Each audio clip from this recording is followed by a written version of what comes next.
to just about anything that they want through the internet, through social media, which we'll get to in just a second. So culture is really about where you grew up, and that's why I try to understand how people were influenced and shaped where they lived, both domestically and I've been very fortunate to do some global travel and learn about people around the world. Hmm. Upbringing, that is who you're blessed and to have the most important influence in your life. For my mom, for myself, it was my mom and dad. They were very open to everyone. We had so many people that came through and stayed at our house when I was growing up back in the 70s. We actually sponsored a Vietnamese family that was trying to escape from Vietnam, husband and wife and son, and they lived with us for a period of time. And I learned by watching my parents and the way that they embraced people that stayed at our house, people that came through our house and through our doors, is that everyone was welcome, regardless of their story, regardless of their race, regardless of where they came from. They were welcomed in our house. And to me, that was an incredible blessing because it allowed me to learn by watching the people that I admired the most. So I do think upbringing has a distinct impact, and hopefully people are fortunate enough to learn from those folks that do treat others with the respect and admiration and love and all the things that you would hope the golden rule teaches everyone. And I know that can be challenging and very difficult sometimes. Right. But Um, you said something though is understanding where people grew up, and that's one of the things I would like to say. Even though we're not dating ourselves, I'm still a new 45, but at the same time, the reality of that is this is that a lot of people don't take the time to really get to know, and there's a number of reasons for that. When you're interviewing for a position, it's really kind of hard, and some people feel like, why are you asking me where I grew up at?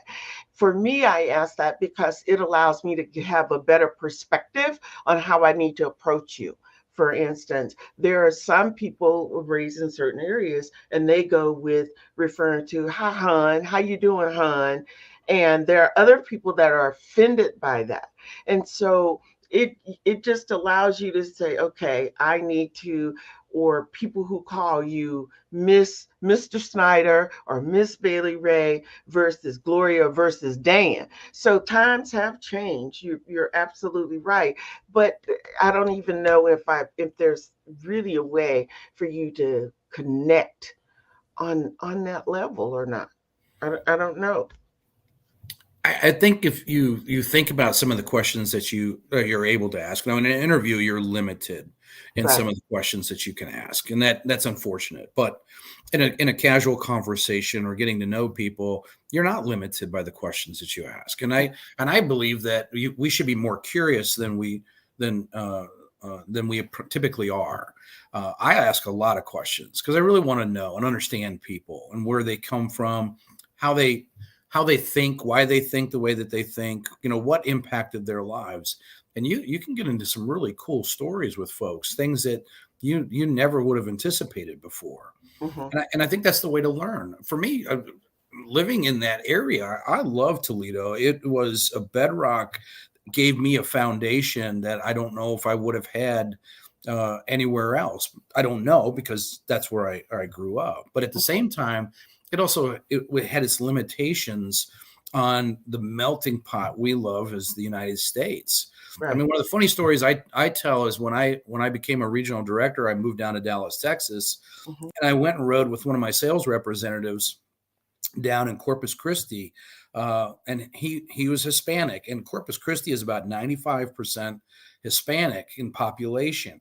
And I met him for breakfast that morning. Now here you are, the guy from Ohio coming down to Texas for the first time in a predominant Hispanic community, and we went for breakfast, and I ordered a bagel and cream cheese, and the wait person looked at me like I had four eyes. Then I ordered an English muffin with butter, and Mark, the guy I was riding with, started laughing, and he said, "Let me order for you." And I ended up with chorizo and eggs and refried beans and tortillas, and it was the best breakfast I think I've ever had in my entire life. Right. Right. It completely changed the way that I think about breakfast, and certainly opened up my mind and my eyes and more importantly, my stomach, to the wonderful cuisine that's down here in Texas. And it's not just Hispanic; it's all sorts of cuisines. Uh, Right. and that's just an example of letting your mind grow and deepening your understanding about Yeah. other cultures, other people. And it's also a form of respect too. In the South, one of the things is if we welcome you to our home, we cook and we cook a lot of food and conversation is around food. And I still do that to this day. And people are offended if you don't want to eat or taste or, when they say, let me fix you a plate. And you're like, no, and never say I'm dieting. That just doesn't work. So it's those types of things. But let me shift the conversation to this question. Is it difficult to eliminate biases? I think it's difficult to eliminate them, but it shouldn't be difficult to mitigate them. And to do that, you have to recognize that they exist. I think a lot of times biases for people are more subconscious and they're unaware of those. If you are aware of a bias and it is conscious at conscious level, you Mm, should be able to mitigate that and minimize the impact that it may have in your decision making or your interacting with other people. You should be able to do that. And just being aware of those, it's no different than being aware of things that are harmful to ourselves and we try to avoid them. So I don't know if you can completely eliminate biases. As you said at the beginning of the show, everyone has them. But I certainly think that you can lessen the impact that they have in your relationships or how they could impact your relationships and mhm. certainly in your decision making. Right. Absolutely. Absolutely. Okay. So let's talk about what do you think are just off the top of your head? And when I say common, I mean basic things, some common barriers that prevent workplaces from being diverse. And how could they or should they be addressed?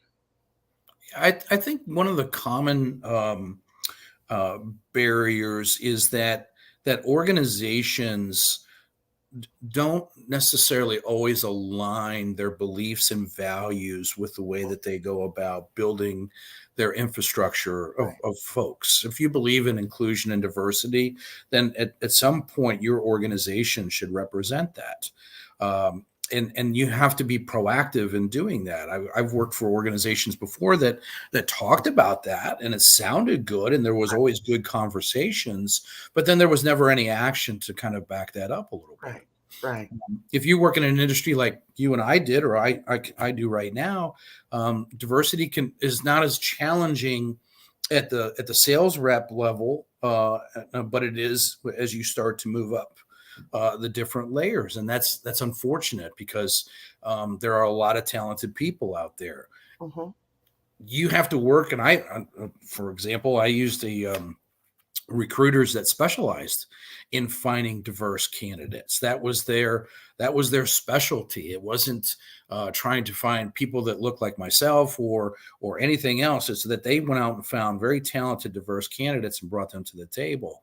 They were less than maybe some other recruiters were able to provide, but they did bring those folks to the table. And when you include that as part of your hiring and part of your overall um, corporate policy, then I think you stand a much better chance of creating the environment of diversity and inclusion that you hope your organization wants. Right, right. And the key, though, when we think about diversity, inclusion, and equality, it really and truly has to start at the top. Like you said, you find that people, oh, this is what we stand for.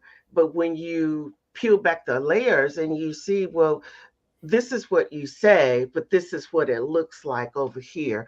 And that in itself, and when you talk about diverse candidates, when people don't see people who look like themselves, then their question is, how likely am I going to be to succeed?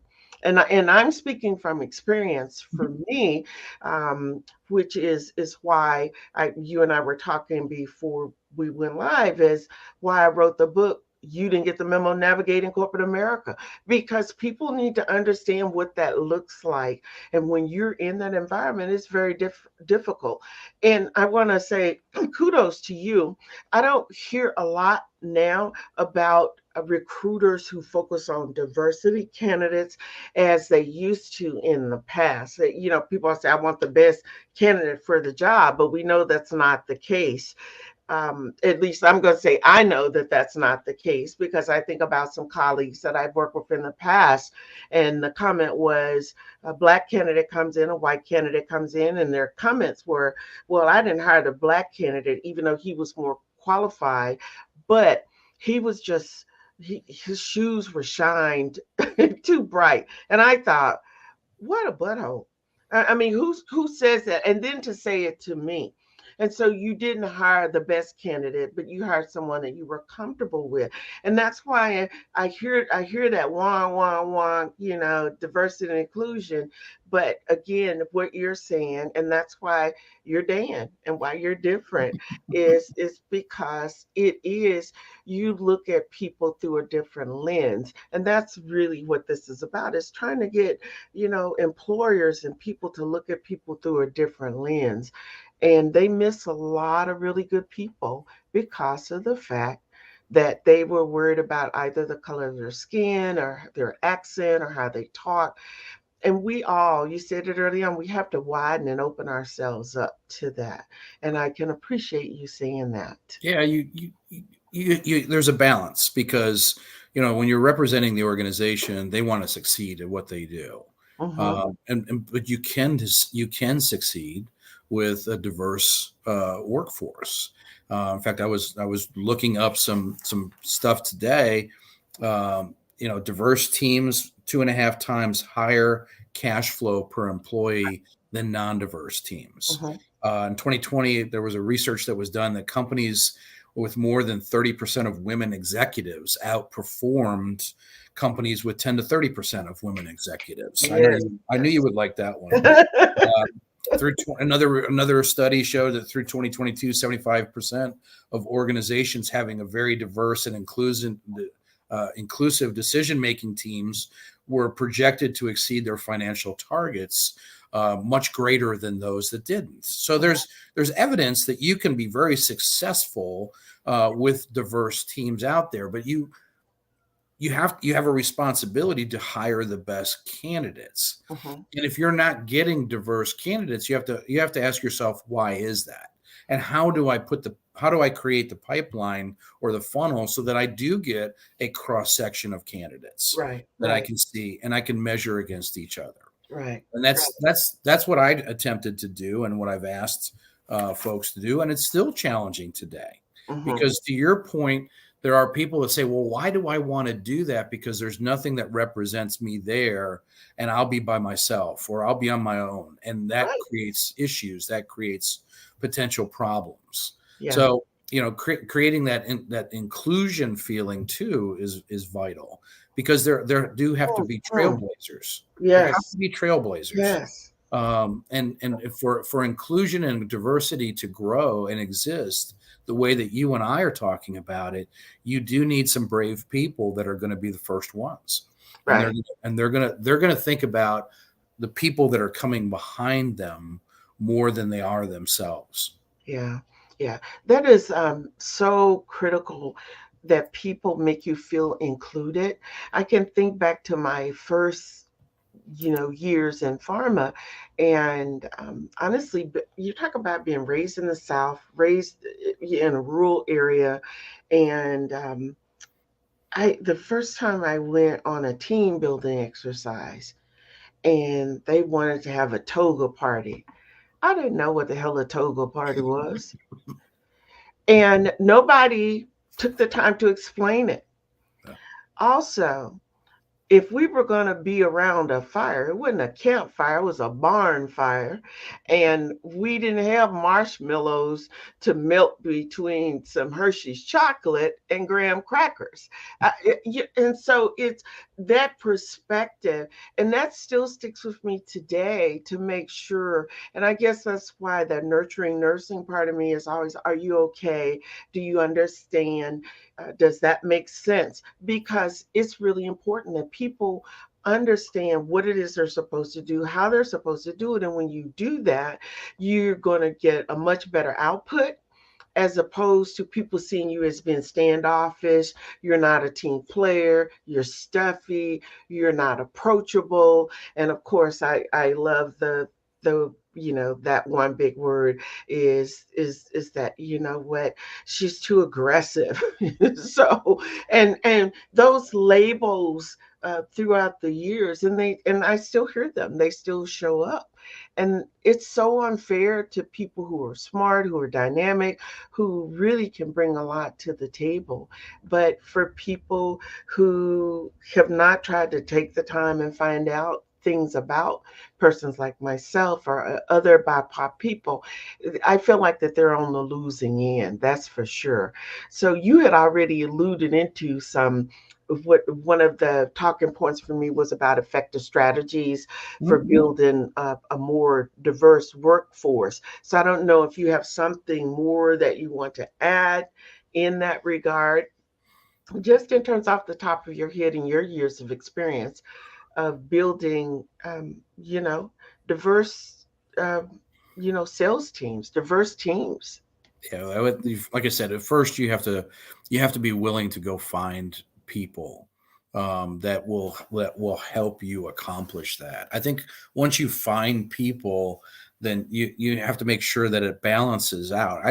I never wanted a team of the same like of thinking, the same backgrounds, the same talents, or the same skills, because then that made us very myopic in everything that we did. I wanted people with different skills, different talents, different backgrounds, because it allowed us to think collectively as a group, to pressure test each other and make sure that we're on the same page when it comes to whatever we were trying to accomplish at that point in time.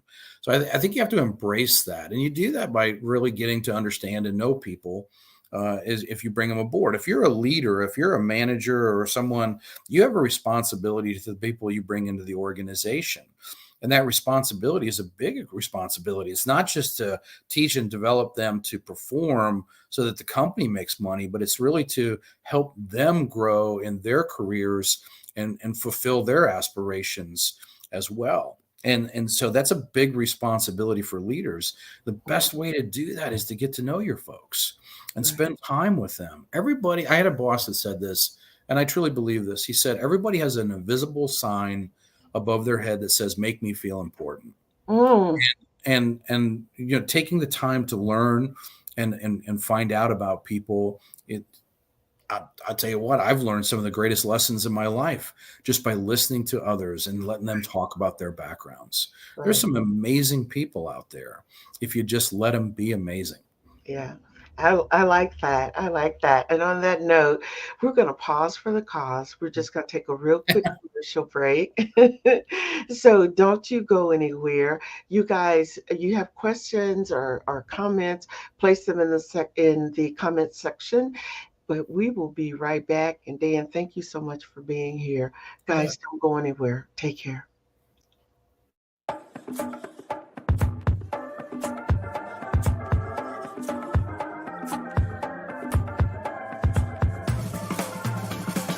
Get it, slip it, cuff it, check it. Talk to doctor now and share it. Get it, slip it, cuff it, check it. Talk to doctor now and share it.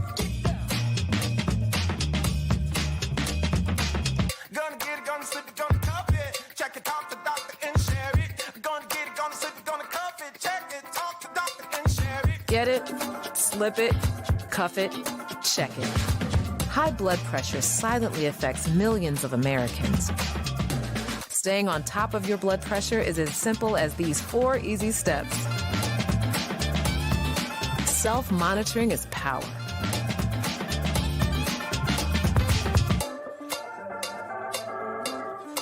Visit manageyourbp.org to learn more.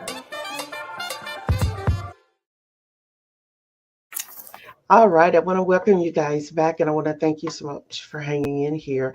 I am here with my awesome guest, Mr. Dan Snyder. And look, you guys, we are talking about a topic that I think everybody, I don't care who you are, if you're working and you're doing some things for some folks, then you need to be tuned in because we're talking about something that's near and dear to everyone's heart. And we hear it talked about all the time, right? Oh, what's going on as relates to diversity, inclusion. They do this. Listen, let's get our questions answered. Dan, you brought up something before we went to break, and I wanted to hold on to it until we came back. Mhm. Even though you talk about how you, Dan, look for people and you don't want to be myopic in having a team that you can only look no further than, right there in front of you. But when it comes to companies, and I don't know how if this has changed that much, but how can companies really ensure? Now, back in the day, I know there was a check the box. We need to check the box and make sure we fill this quota. But how can companies really ensure that their recruitment and that their hiring process, it really and truly is inclusive and it is equitable? It's a great question. I think there's an a there's certainly been a social awakening over the last decade or 15 years, and this topic is talked about much more in organizations. There's usually now titles of people in human resources that this is what they work on. This is how they go about doing their role within the organization, and that is to create greater equity and diversion and inclusion for their employees, which includes how do you bring them and attract those people to the organization, and then retain the top talent and the people that are really blossoming within companies. And so I think companies are a lot more conscious of this, and are going above and beyond to try to create that environment that would be inviting and create the opportunities to hire more diverse people into the organization. So I've certainly seen that shift quite a bit, but I think it requires everyone's effort. You said it a little earlier. I think I may have alluded to it, but it starts at the top, and whether it's the CEO or the board of directors or whomever, the owner of an organization, they have to lead by example, and they have to really demand that to be a part of their culture, and part of their competencies and everything that they do, and then Right, live that value. And if you can't do it immediately through the people you're bringing into the organization, then do it by giving back to the communities that you work in and to the communities that you represent. So I think there's opportunities for organizations to do both, right. depending on where they are in their spectrum and their growth cycle. Right. Absolutely. Absolutely. Thank you so much for that. We have a comment from one of our viewers. And first of all, when you said, make me feel important, one of the viewers said, I like that. And so do I. I was like, okay. And on the other hand, though, we had a viewer who basically says that only the manager knows what he or she wants. Face to face is how I got all my jobs. When you build a reputation in your field of expertise, companies will come to you to join them because they know you will be an asset to their company. A well known electrical wholesaler company waited 3 months to employ this person. I said, kudos to That's you. awesome. Yeah, absolutely it And, is. and and I agree with that. That great people are always in demand. Yes, yes. Great people are always in demand. You just have to be willing to go find great people. Right, right. And the thing is, I think companies also realize we need to stop the bleed. We bring in diverse candidates, we hire them, we train them, but we don't make them feel important.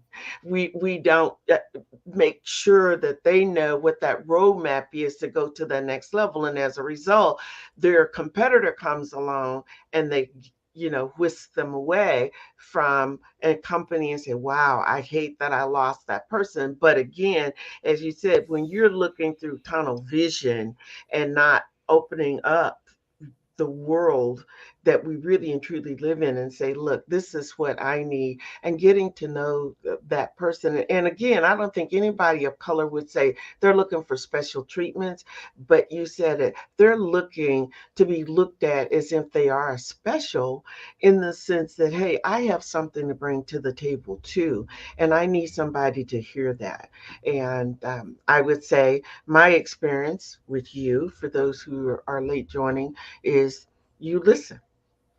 You listen. That was the reality. So, and that I'm very, very appreciative of. So, Well, if you're not listening, you're not learning. And that means you're probably talking. And when you talk, you can't learn because you mhm, have the inability to listen to other folks. And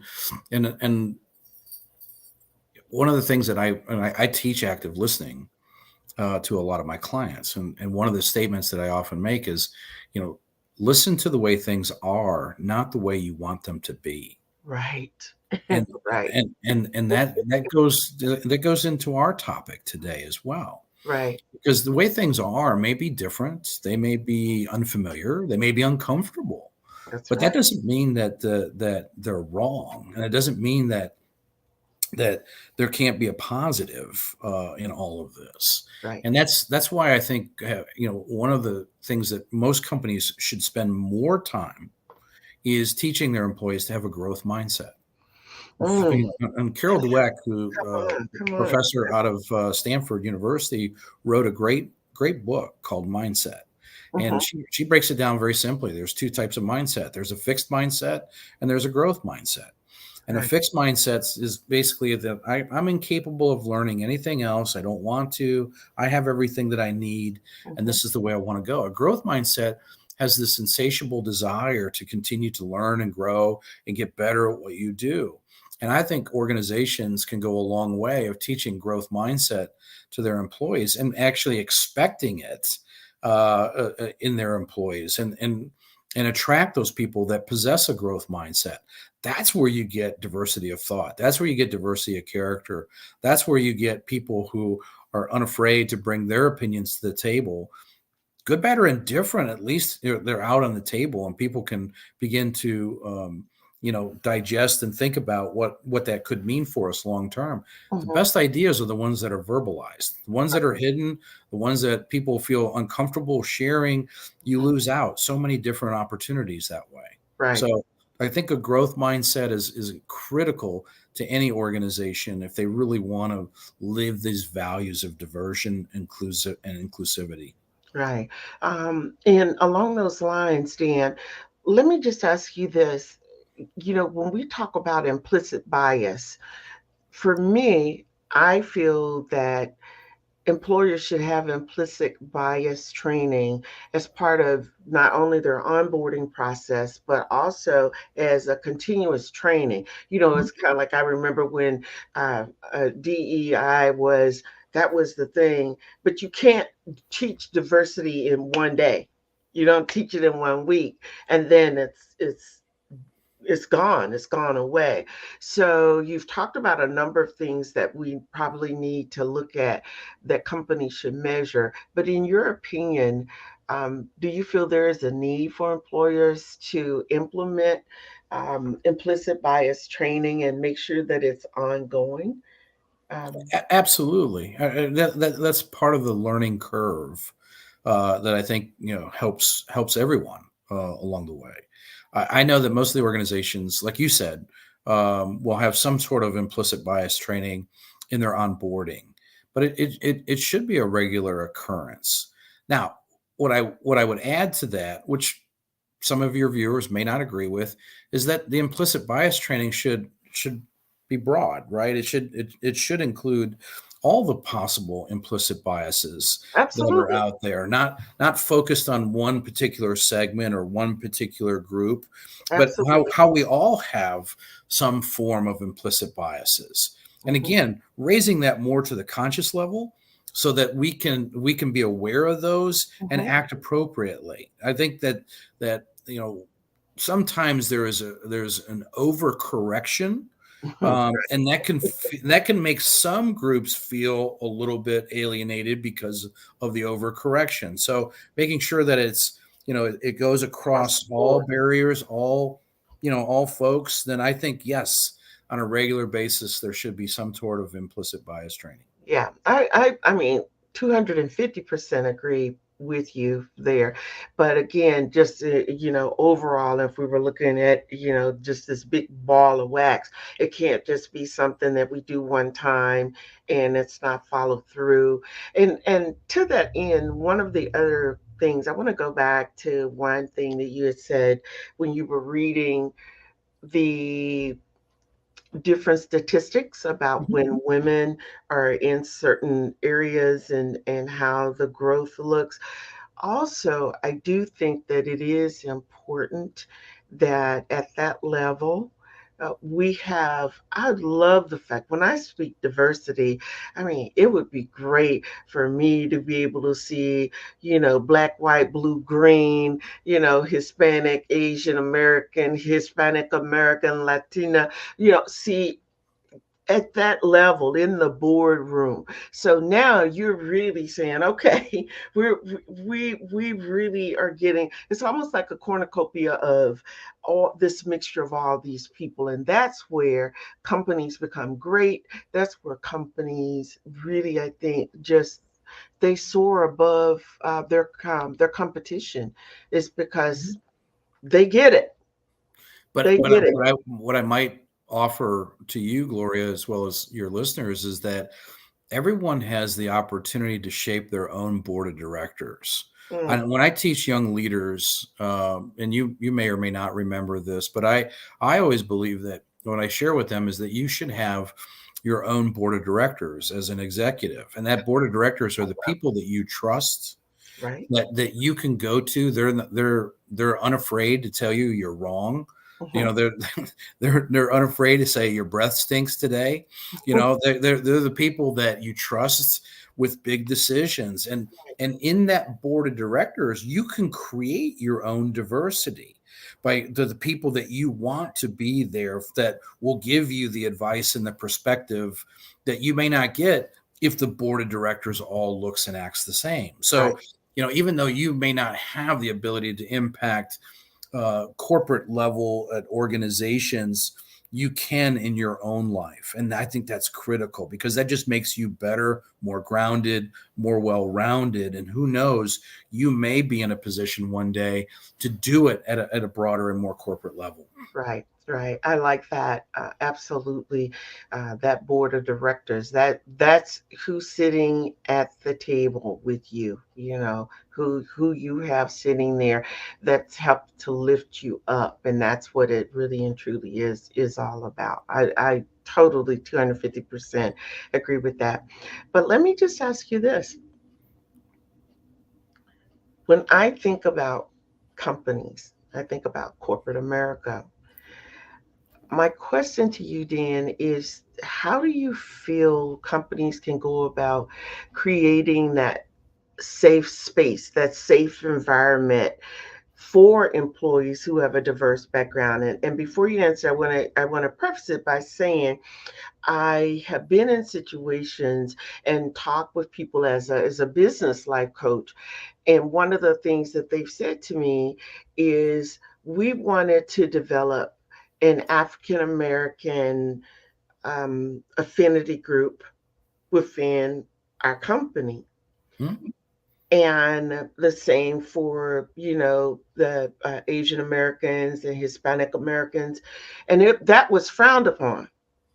And so what ended up happening is you got it. And for me, I was fortunate to work with a woman and get her to see how she could cross over and really work with people to help them to see that this wasn't about us against you or anything like that, but it was allowing us to work together and to process ideas and bring them back and share those kinds of things.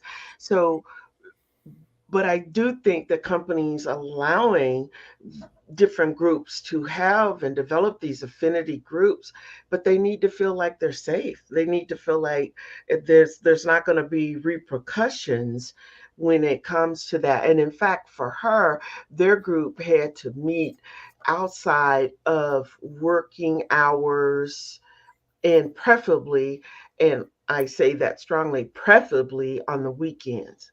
And that was really disheartening here in, in 2021, that these things still happen.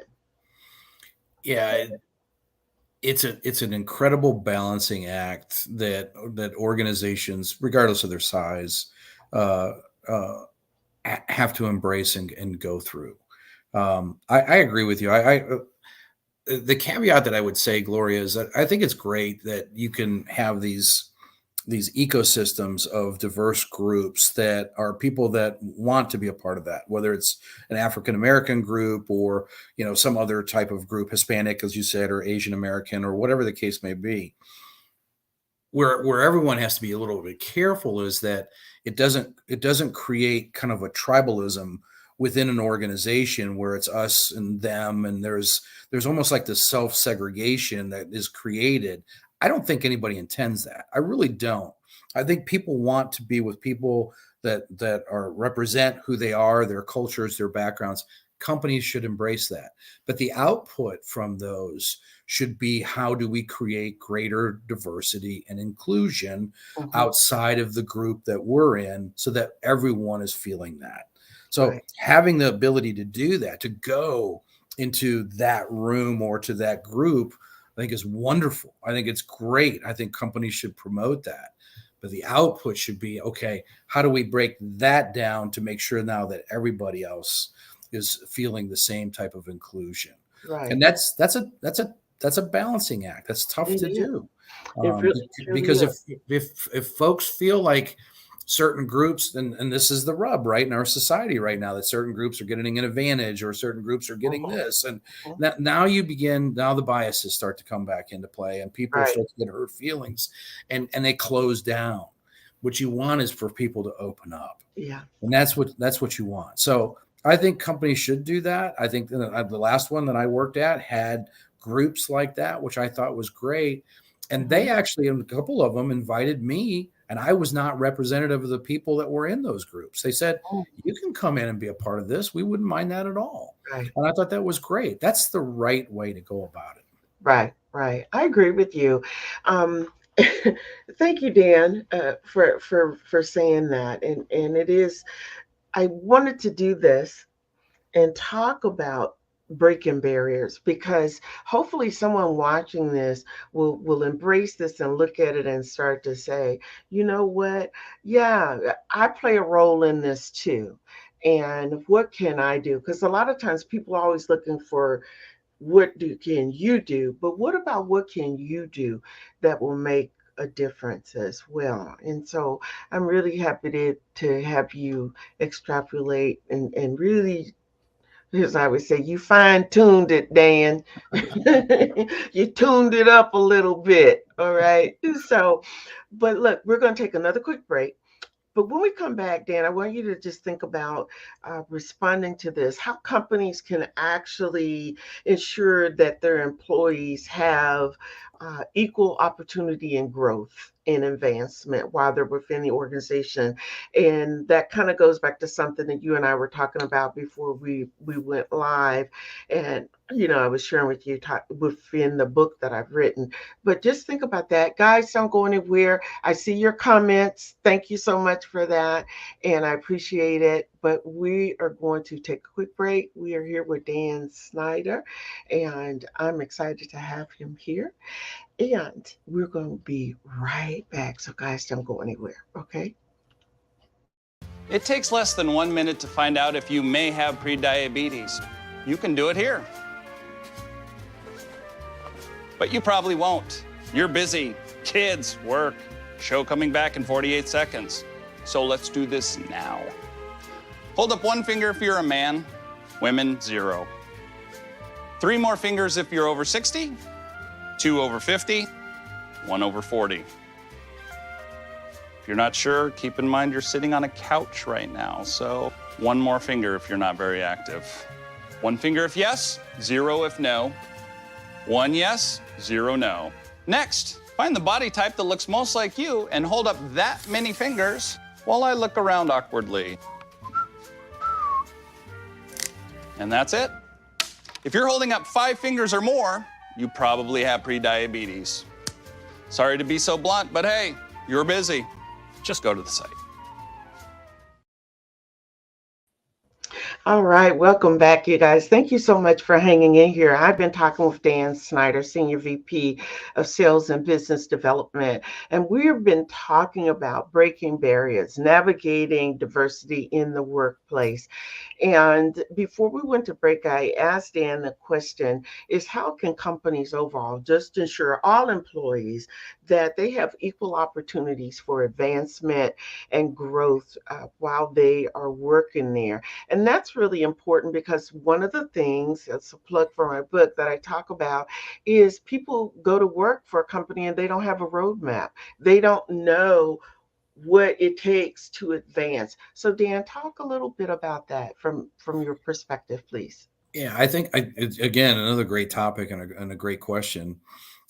First and foremost, people they operate and thrive in environments where the expectations are clear and they understand what the path looks like for them in their careers. A lot of people have a belief that they know what they want to do in 3 years, 5 years, 8 years, but time and circumstances change that. And so that as long as people understand that as you're navigating your career, you may have personal or business or other issues that may influence your decision making. So you may have thought early on that you wanted to do this, and all of a sudden you realize in an organization that this is more to your liking and this is something you want to do. That only happens when the pathways are very clear and communicated to folks when they come into an organization and on a regular basis. I think most organizations should also have what I would refer to as, in most companies, as an emerging leaders program, where people who are have a desire to get into some sort of leadership, an opportunity to be into a program where they can learn and grow within that program. They've demonstrated the attributes that would make them probably more successful if they decide to get into a leadership. And so emerging leader programs are really good as well. And then, as I said earlier in your show, I think it's the responsibility of the hiring manager or the leader to invest themselves in the development of their people. Look for what those folks can't see in themselves. That's really what leadership, in my opinion, is all about. Is seeing the best in people that maybe they can't see for themselves, and then invest yourself in developing that person to wherever they want to go in their careers. Most managers are just involved. They check the box, as you said. Right. They're just involved. When you have a leader who is invested, then they'll find the best in people. And when you find the best in people, you give everyone an equal opportunity to be the best that they can be. Right. I would just say, though, to to anybody that's in that position, if you don't get promoted the first time, don't look at that as a setback because of something other than maybe a better person was in the right position. Right. I've been through that before in my career. And I thought, you know what, I was better than that other person. And it turns out that I wasn't. I wasn't as prepared as I needed to be. Use that as a springboard and an inspiration to say, okay, what do I need to do to make myself be in a better position the next time? And make sure you begin to surround yourself with the folks that can help you do that, because they become your advocates too. Right. Right. And that's what you want, is to create a group of advocates that will say, yeah, I've done some work with that person, and let me tell you, they're very talented and they would be great in this next role. Right. So those are just some, quick thoughts that I would share. Okay. All right. So I'm going to ask you this question before I go to the very last thing that I always ask every guest. But Dan, you've been around the horn a couple of times, and and so with I'm that being, seasoned. I'm seasoned. you're seasoned, you're seasoned. And here's the question though. Who or what is your inspiration? Where do you get your inspiration from? Because from meeting you years ago, and I won't even say how many years it is to now, you still have that same vigor, enthusiasm. You're still that individual. Yeah, it's for me. I can pick up and hadn't spoken to you in 5 or 6 years, and boom, we're just like an old pair of shoes, man. It just fits.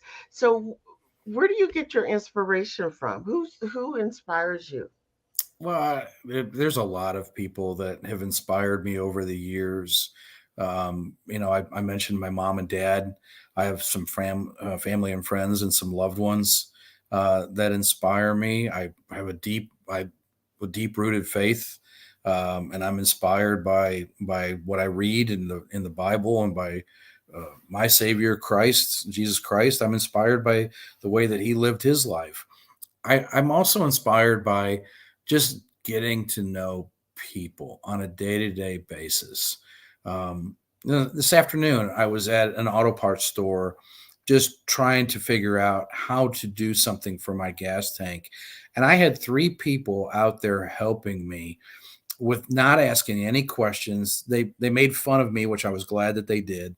But they were out there helping me, and they were the salt of the earth people. And I was blessed by that because they took the time to help someone who obviously couldn't help himself and figuring out what he needed to do. And I think inspiration comes sometimes in the most least likely places because we're too busy not to get to know people, not to ask them a question or give them a compliment or tell them how much you appreciate something that they did. It's Mhm. amazing how that can turn somebody's day around, Yes. and that in but itself can inspire you that there's goodness in people, that there's glory in people, and that they like I said, everyone has that sign that says "Make me feel important," and when you Mm, do that, it's amazing what you learn about people, right. and each one of us are the benefactors of learning from other folks if you Mhm, allow yourself to be that. mhm. So, yes, there are specific people in my life that have always inspired me and continue to do so, some more than others. But I just collectively believe in the best of people. And if you allow that inspiration, it can happen to you on a daily basis. Yeah, yeah. I hear you. I hear you for sure. So, Dan, what is it that you want people who watch the show and who will continue to watch the show? What is it that you want them to take away from today as we're talking about breaking barriers and navigating diversity in the workplace? Yeah, there's still a lot of work to be done. There really is. And it's not just, in certain parts of the United States. It's a global thing. And there's work to be done. And everyone can help in one capacity or another if we all have the right mindset about this. And that can be very difficult because there are folks out there, and so unfortunately, some companies that maybe don't have or possess that same mindset, which can make it very challenging or difficult for this inclusivity and diversity that we're talking about. But I think look for the positives in people. Look for the things that they can't see in themselves and try to help them along the way. And I would say that you'll be the benefactor much more than anybody else out there. Uh, and the last thing I would say is topics like this can sometimes feel uncomfortable. And I read a book not too long ago where one of the lines in there is that the love of comfort is often the enemy of greatness. So embrace being uncomfortable, and I love that because uncomfortable makes you more aware, and it hopefully opens up your mind to learn a little bit more. And when you're learning, you're growing, and when you're growing, you're green, and you see the best in people because everyone has their best. It's whether you want to take the time to find it or not. That's what I hope your listeners might take away from our conversation today. Yeah, absolutely. Dan, first of all, let me just thank you so much for being here today. I really and truly hope that it's something that has been said in this dialogue that will be informational for a lot of people, educational on another level, and even in some cases, inspirational. I really and truly hope that people take something positive away from today.